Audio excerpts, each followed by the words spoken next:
Good morning, everyone. Aaron Werdick is tweeting out, "It's hard to shape policy solutions to anything when you don't have much data to help you figure out the nature of the problem." And this is a Wall Street Journal article. It says the Western nations face a big challenge in fighting COVID-19 pandemic 10 months into the healthcare crisis, and they still know little about where people are catching the virus. Yeah, that's a problem, right? Here's the Wall Street Journal, Western nations, right?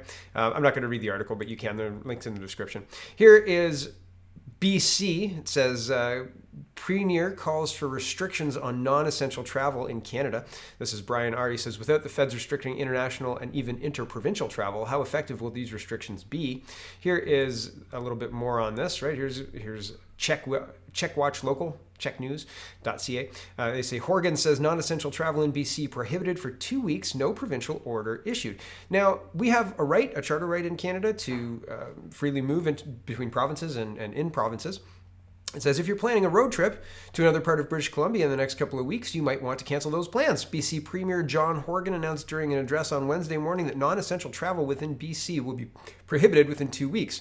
When it comes to travel, non-essential travel is prohibited in British Columbia, and it will remain that way for the next 2 weeks at least, he said, later adding, this is not the time to go storm watching on the west coast of Vancouver Island. Man, I thought, how do things look in British Columbia? And here's how things look.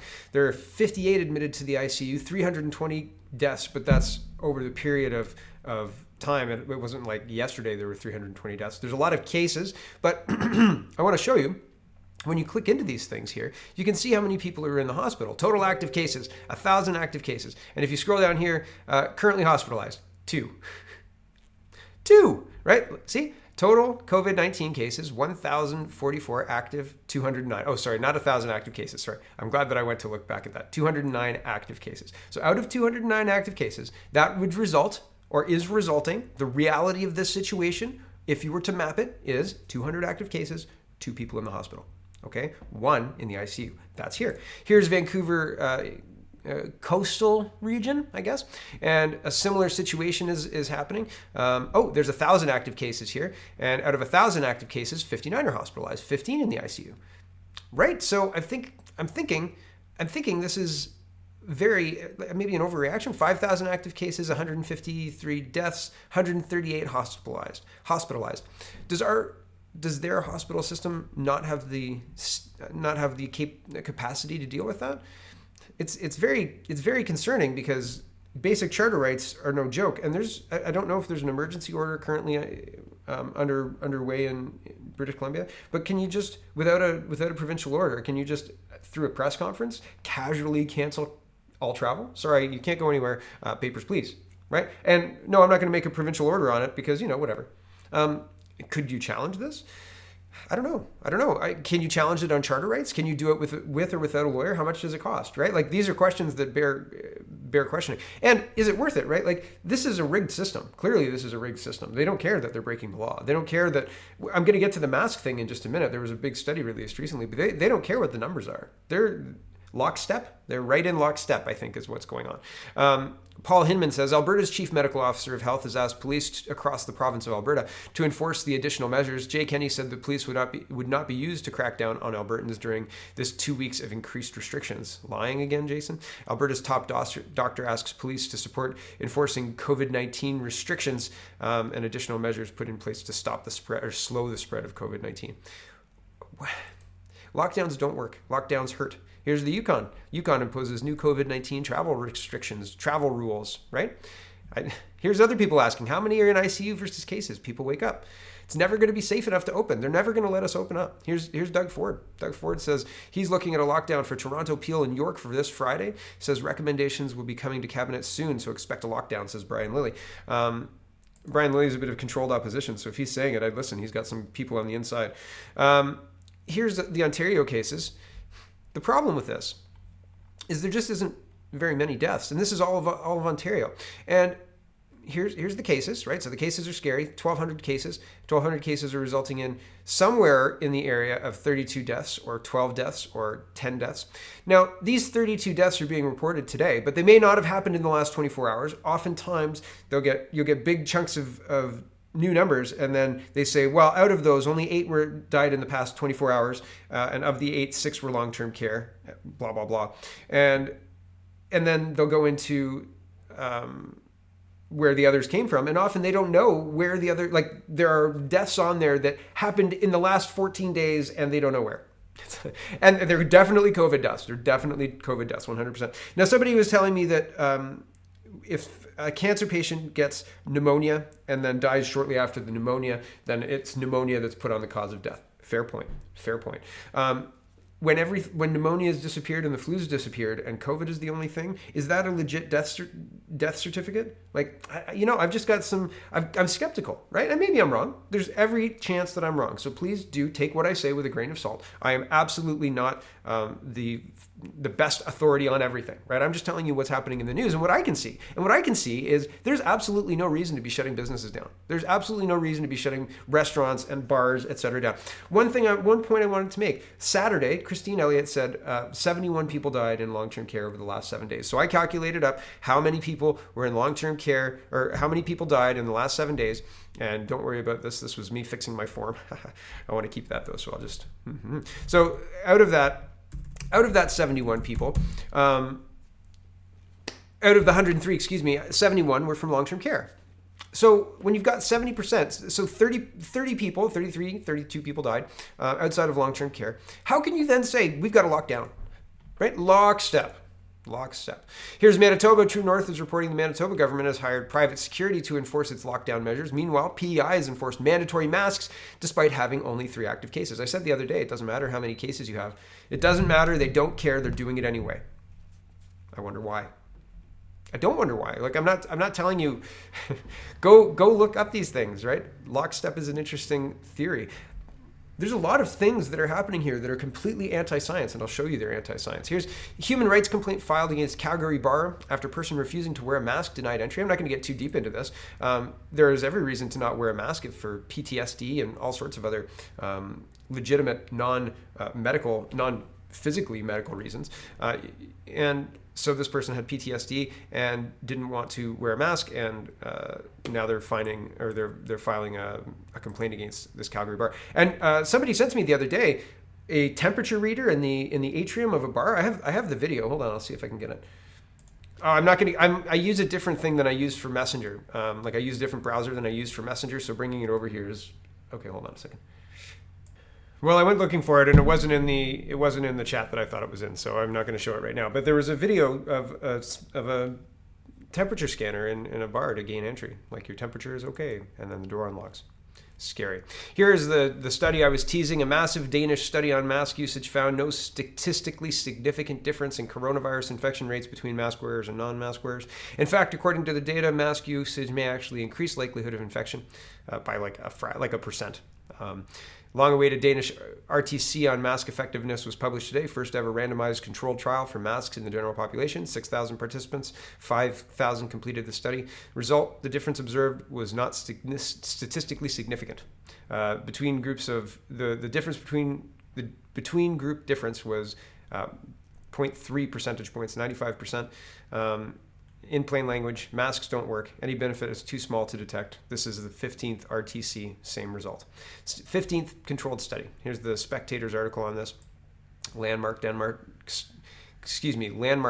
study found face masks have no significant effect. Okay, do face masks work? Earlier this year, the UK government decided that masks could play a significant role in stopping COVID-19 and make masks mandatory in a number of public places.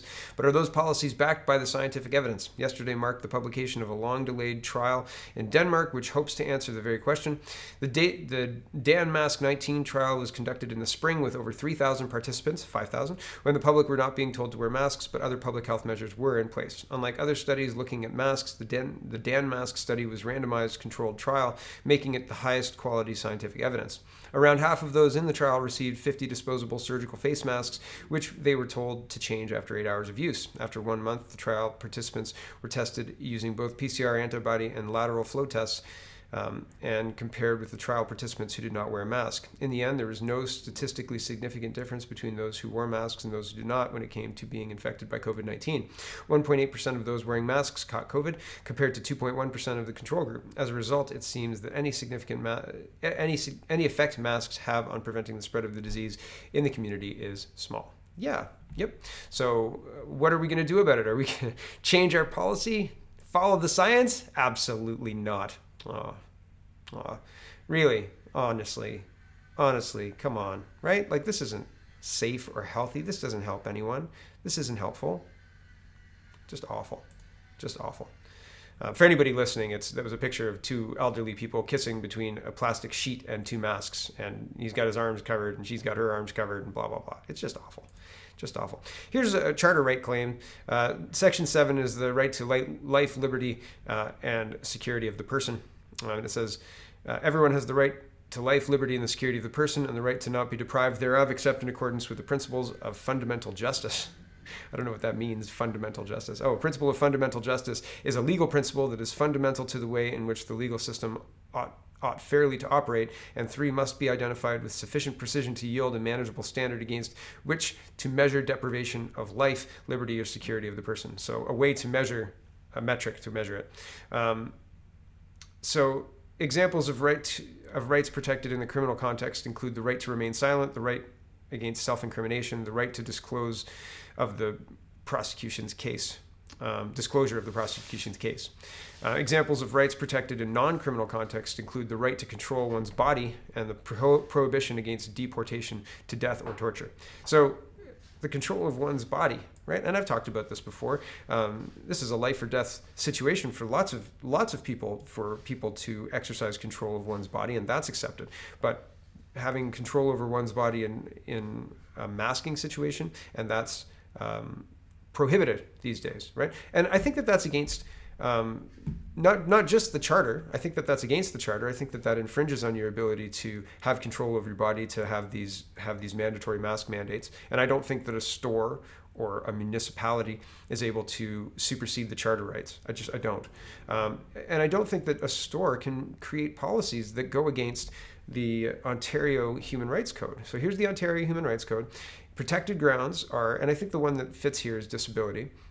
And if you were to look into Guide to Your Rights, right? So if we look in the context of disability, and there's a preamble and all of that stuff here, but if you look into services, and a store would be a service, right? You have the right to be free from discrimination when you receive goods or services or use facilities. For example, this right applies to stores, restaurants, and bars, hospitals and health services, schools, universities, and colleges, et cetera, et cetera, et cetera. So I think that it's interesting that Costco can unilaterally remove your control of the person and your right to not be discriminated against if you can't comply with the mask directive. You lose the ability to access their services. I asked yesterday, can you buy veggie straws online? And somebody said, I live close to Costco and I can't buy veggie straws online and they won't ship it. And I was like, oh, okay, thanks for telling me. I could have tried, I just didn't. But thank you for letting me know. So can Costco just dismiss your rights like that, right? In a letter? I'm sorry, I believe I'm better than you and the science is bunk, but I know better. Ha ha ha, CEO of Costco, right?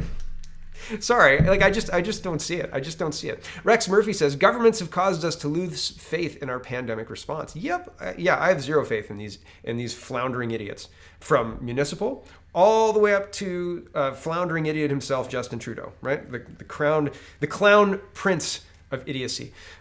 Here's the piece the National Post piece. Originally, flattening the curve was meant to cover a 2-week quarantine or near quarantine, just enough time for hospitals in particular to ready themselves for the demands that the outbreak would surely bring. Now, months and months later, there are still lockdowns that get lifted and lockdowns that brought back again. It's also been the case since the beginning that advice to the public has wandered, as Stephen Leacock's famous Lord Ronald come on, Ronald, was said to have done, madly off in all directions. Even on the most basic of prescriptions, such as mask wearing, governments have gone from saying that they are not useful or inadequate to most certainly necessary and the subject of fines if ignored. Advice on public gatherings, along with the imperative for what we call social or physical distancing, has been either inconsistent or woefully contradictory. Do we have any evidence that it works? Why are the cases spiking if physical distancing works? Oh, you're just not doing it right.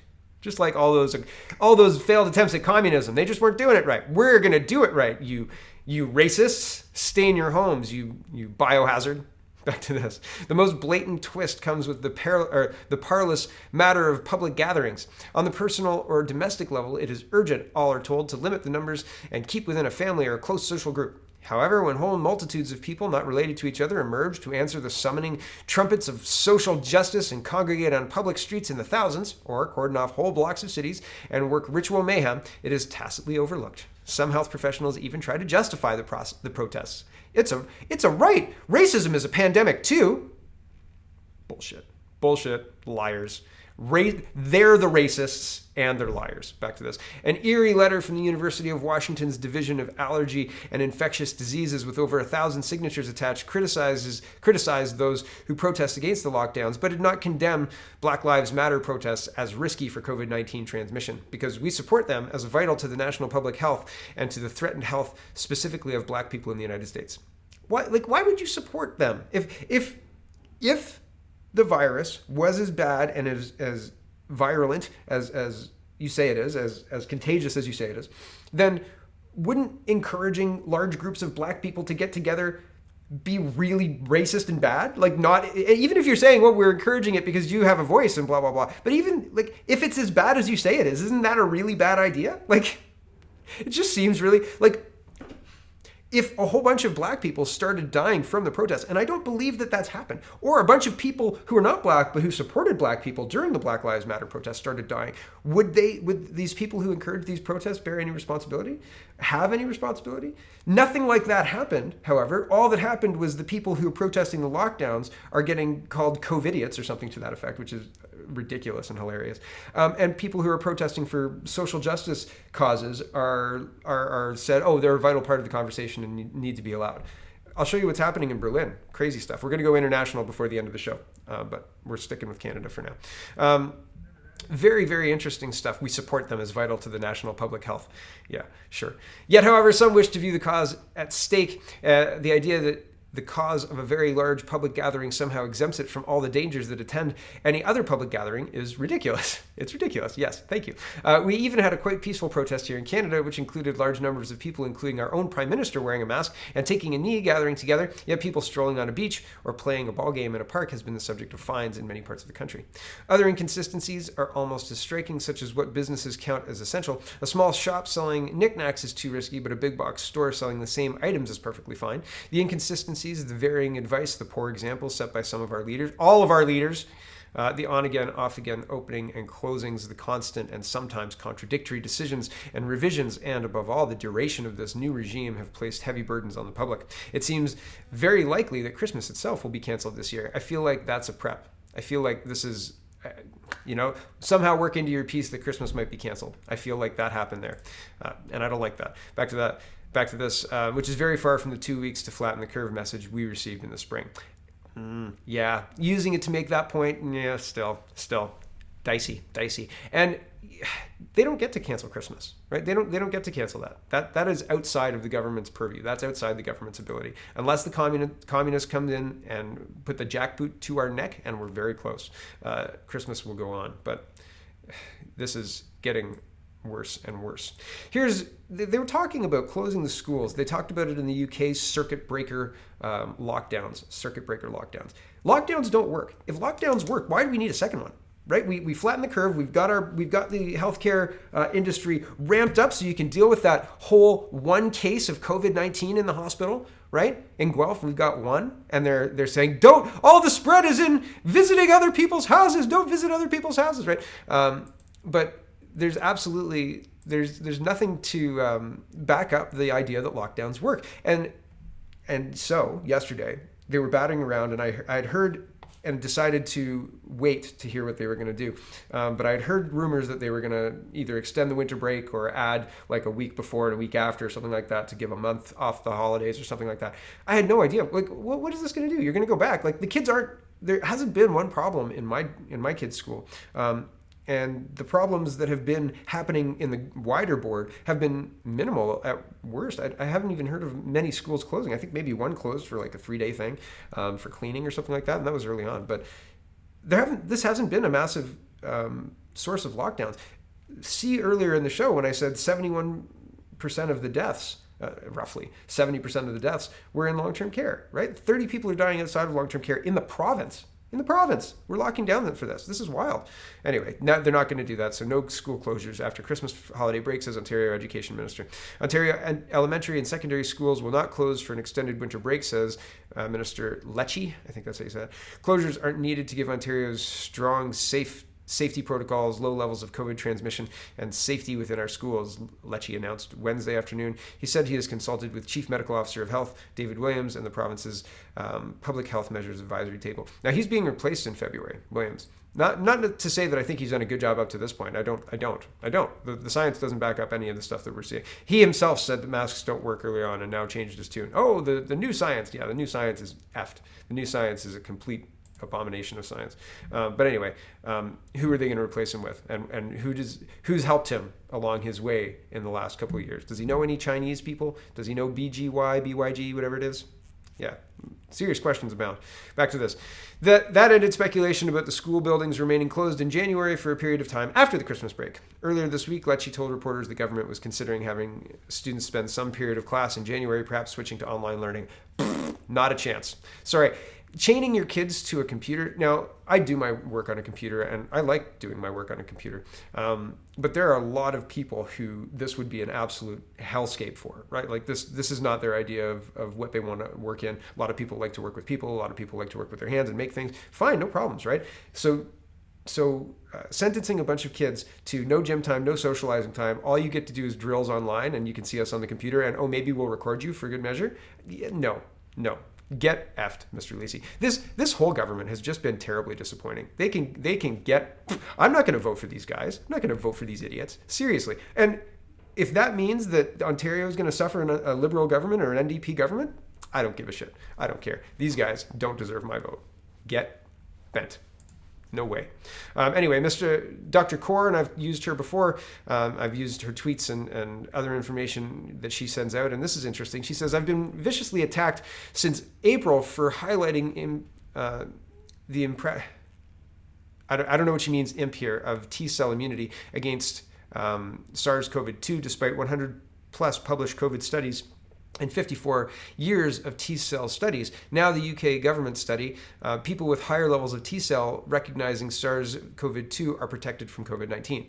So she's been beating the drum of like people are a lot more immune to this than we originally thought. And you can test for this for looking at T-cells, and now the UK government is siding with her.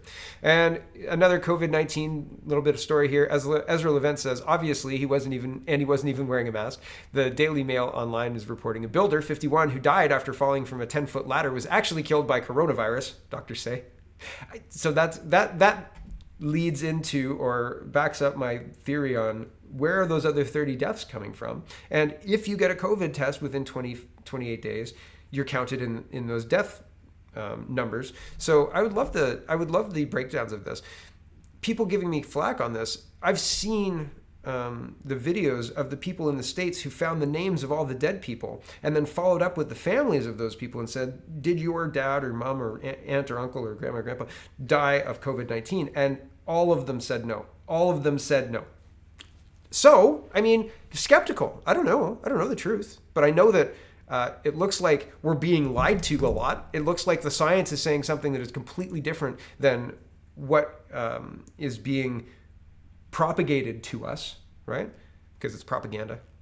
I may be using that wrong. It doesn't really matter. I mean, it does matter, but I'm not going to check right now. Moving on, last year, during the 2019 election, I was talking about how expensive food was getting. And here's Toronto. Rising food prices are pushing Canada's inflation rate higher, led by the soaring price of lettuce. Have you had a salad lately? Who goes to restaurants anymore? No, you haven't had a salad lately. Plus, Dolly Parton is receiving plenty of love for help funding COVID-19 vaccine research. Ridiculous. I'm talking about the food. We have hamburgers once a week because, you got to have burger night. And buying lettuce is very expensive. It's like $3.50 for a head of lettuce. I was reading it through in the grocery store. And I mean, you don't spend money on anything else these days. Like really, what is there to spend money on? Like getting ready for Christmas, I guess. But like, there's no vacations, right? Renovations, I suppose you could spend money on. But so it matters that the food bills are getting more expensive, but you don't have, you not to say you have the money because that's very presumptive, but the bill doesn't matter as much because there's nothing else to spend money on, right? The gas price, you're not driving as much, et cetera, et cetera. But this isn't good. This isn't a good bellwether, right? Like the food price is increasing more and more and more, even more than they were last year. The cost of living in Canada is increasing. They're introducing the clean fuel surtax, and this is another carbon tax and another way to make the cost of living out of reach for most people. Really. And a few years ago, we had electricity prices in Ontario so high that people were choosing to either heat their homes or eat. And these are people on fixed income, et cetera. Like, this is just going to amp it up to the next level. It's not good. It's not good. In the chamber, there was a vote in the House of Commons where the opposition won, and they basically, well, I'll tell you, there's a news article that'll tell you. My tabs are all lost here. Okay, there we go.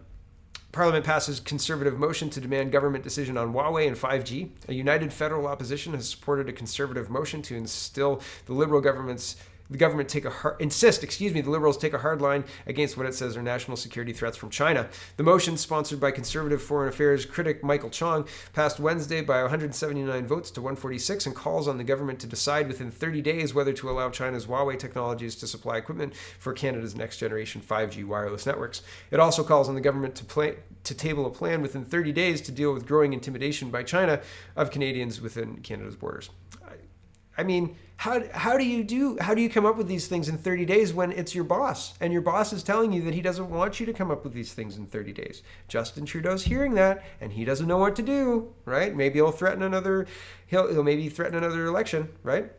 David Lametti's playing crony politics, right? One of the Justice Minister's donors gets a judicial appointment, right? There you go. Donate to me, ensure your judgeship, right? Just get a quick appointment. Doesn't matter. Quick, right? Quick. There was no pressure. Get lost, Jody Wilson-Raybould. Pierre Poilievre says the paper tiger roars. I'm going to call him the paper tiger because, when you start a petition on your own website, you're collecting emails for donation emails. That's it. That's all you're doing. Like, what? Show me, please, anybody, send me a link. I'd love it. I'll pin it. In the comments. Send me a link where a petition in the House of Commons has led to any kind of change, right? Maybe, probably a climate change one led to change. The salmon fish or something like the salmon need this and that. Maybe that happened. Maybe increase climate change restrictions. But I don't think any petition that has been worth its weight in signatures has made any kind of difference in the House of Commons. I don't think ever. Anyway, Pierre Poilievre is responding to this tweet, and Rachel Gilmore says the Great Reset, the language a Tory MP is using here, is a debunked conspiracy theory. The conspiracy alleges that a cabal of elites has long planned for the pandemic so that they could use it to impose their global economic controls on the masses. Okay? And Pierre Poilievre says, your facts are wrong. I'm quoting the Prime Minister's words, and those of the World Economic Health Forum found here. Are you denying the existence of these documents? Trudeau's reset, in his words, proposes to reimagine economic systems, something you omit from your false tweet. In the past, he has said this includes phasing out industries, which you also omit. Are you denying that he has said these things? My point stands, taking advantage of the carnage of a very real pandemic to impose risky new ideological schemes like those the Prime Minister proposes, in which your false tweet omits, threatens people's livelihoods. They're threatening our livelihoods. Yes, they are. They want to lock us down. They are going to lock us down despite the numbers. Here's Aaron O'Toole talking about COVID-19. Is build back something? Is it, so long as you just say build back something, that's okay for the globalists, Aaron? Is that the agreement you've got? I can't say build back stronger now. They've figured it out. Protect the vulnerable and save jobs. And once the pandemic is behind us, build back our economy as quickly as possible. This is the priority. Yeah. See, that's why I say Poilievre is a paper tiger, because this is who his leader is. There's not going to be any change, right? Dominion selected him as the leader. So for some reason, somebody wanted him in place, right? I can't imagine that you would go to all the trouble of setting up the Dominion system and have it in place in all of the leadership races of Ontario, federal Liberals, federal Conservatives, and then not use it, right? So he's in place for a reason, thanks to Dominion. So we get to vote for him, who is placed by Dominion, or Trudeau, who's placed by Dominion. So I wonder who placed that Dominion software. Right? I wonder who. I don't know. I wonder if Mr. Polyev knows or cares or thinks about it. I don't know. I have no idea. Build Back Stronger, says Aaron O'Toole. LMAO says, well, I'm not going to try this. Meet Aaron O'Toole, the leader of Justin Trudeau's official opposition. Build Back Stronger, right? The Liberals want to build back better. Conservatives will build back stronger. We're facing the greatest economic crisis of our lifetime. Canada's Conservatives, led by Aaron O'Toole, will bring back certainty and stability.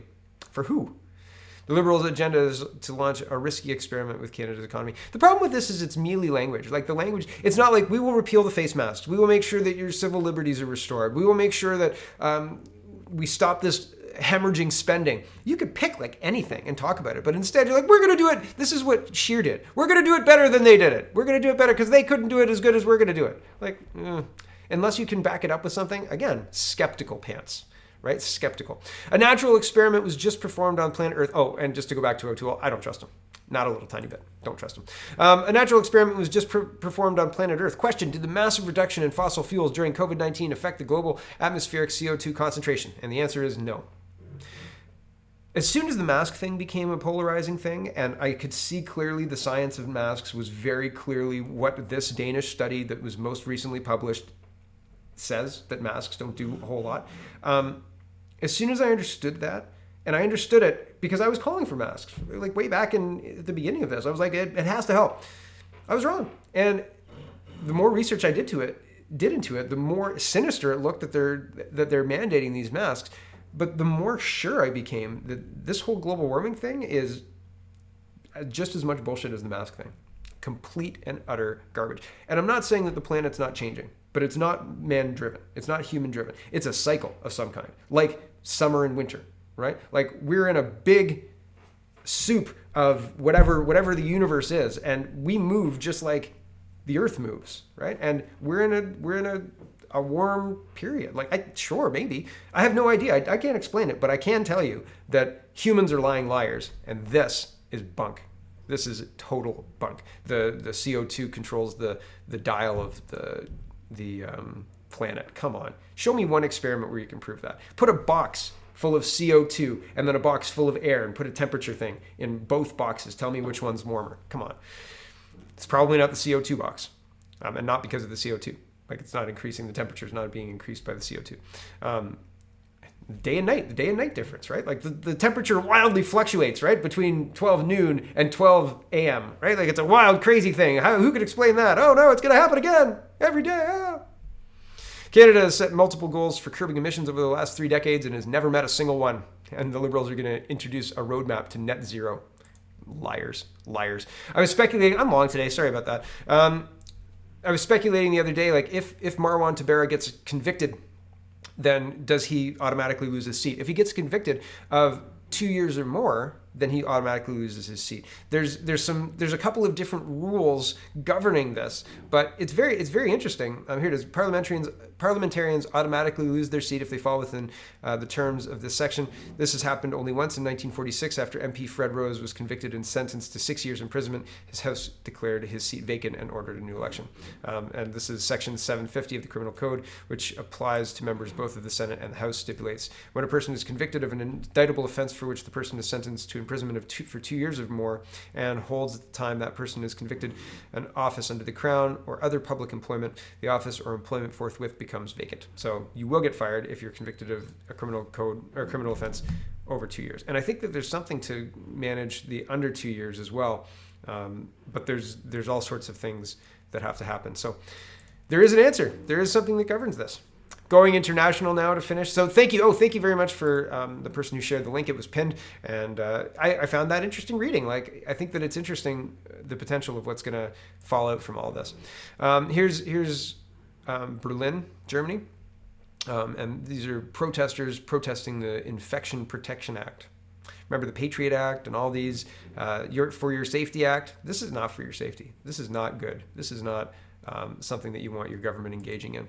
If you've been paying attention to the presidential election, we're still awaiting the declaration of the certification of the presidential Electoral College. So nobody is certified yet, has won. Biden was the one who was declared by the news media, but that's kind of in question. So the other day, Wayne County refused to certify, and it was big news. There's tweets everywhere, and people were like, "Oh, no." And then 2 hours later, there were tweets about how Wayne County had certified now, and everything was fine, and it was just a misunderstanding. Everything's fine. These things happen, and these things happen as this guy threatened. There were two Republicans who voted no, and this guy threatened one of their children, right? Like naming the school that they went to. Dastardly. Remember the German server? So in order to get the election results certified in Wayne County, he threatened somebody's children to make sure that they voted the way that they were supposed to vote. And also, remember when there were all these leaks about the Citel, I think that's how you say it, server in Germany? And I thought, I'm going to tag that. I think that maybe that might be a real thing, but who knows, right? Who knows? These things are maybe sometimes not real. And it looks like the German server thing was very, very real. Go listen to this. Go listen to this 2 or 3 minutes after all the Sidney Powell stuff and this guy coming out. I think that he's saying soon, I think he said something about Saturday, or I heard something about them coming out with this Saturday, but I have no idea.